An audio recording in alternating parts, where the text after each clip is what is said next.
I don't think there's any contradiction at all between faith and reason, or faith and science. In fact, I think the most reasonable thing to do is to have faith.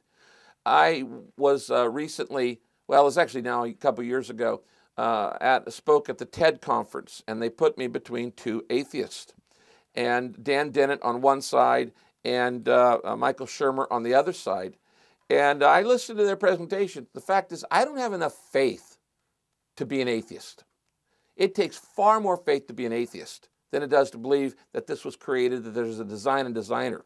If I were to take off this watch and tear it all apart and shake it up in a bag, what would you believe would be the odds that it would automatically come out as a watch? You would say, I would never believe that. And yet the odds are greater that all this just happened by random chance. Whether you believe in evolution or not, to believe that it's all by accident takes an enormous leap of faith. Now the fact is, neither Christians nor atheists, nor Jews nor atheists, nor Muslims nor atheists were at the birth of creation. So nobody knows for sure.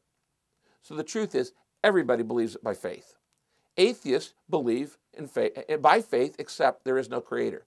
I just wish they'd be intellectually honest enough to admit it. I'm intellectually honest enough to say, I am betting my life that there's a God. To me, I look out there and I see reason. I see God everywhere. I see him in the arts. I see him in music. I see him in literature. I see him in great plays, and I see him in great orchestras, and I see the design and the hand and the beauty of God.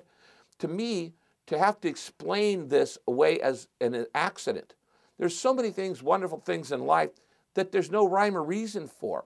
If you truly believe in survival of the fittest, why do we have music? Music is totally irrelevant to the survival of people. It's there simply for pleasure. There is no reason for music. And if you believe in by chance, then how do you explain goodness? People say, well, how do you explain evil? Well, I don't explain evil. I want to know, how do you explain goodness? Because if you truly believe it's all accident, then you believe in survival of the fittest, dog-eat-dog world, then what is the reason for altruism? Why do total strangers, somehow inside of them, sacrifice their life for other strangers? What pulls that? Well, it's the God factor. If we truly believe in just, well, you were a random accident and you were accidentally born, and you might accidentally die, and if you hit by a drive-by shooting, the truth is, if you don't believe in God, your life doesn't matter. It just doesn't. There's no reason for it. There's no purpose. And so just live, be intellectually honest with your commitment. I will respect an atheist who says, I will live with the conclusions of my belief, just like I'm willing to live with the conclusions and seeming contradictions of my belief. I debated Sam Harris, the well-known atheist, in Newsweek magazine. And I said, Sam, he was trying to say he could be spiritual without God. And I said, well, no, you can't be spiritual without God. You got to believe in a spirit. Now, he said, well, I believe in a spiritual. I said, well, you're a lot closer to God than you realize. The fact is, you just don't want a boss.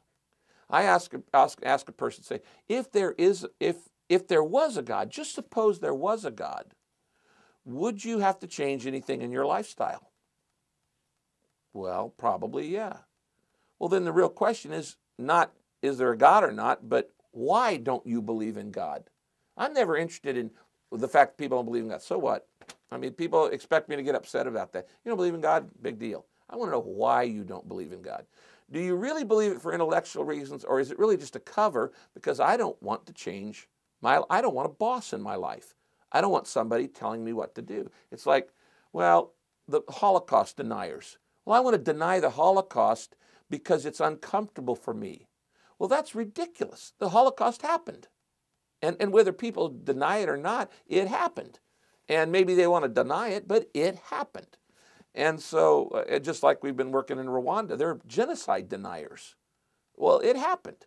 So, I don't see any contradiction. The truth is, for 2,000 years, almost all scientists were men of faith or women of faith. It's only in the last 100 years that you have people who were atheistic scientists. All of the great scientists, Galileo, Newton, and all these others, Pascal, were believers.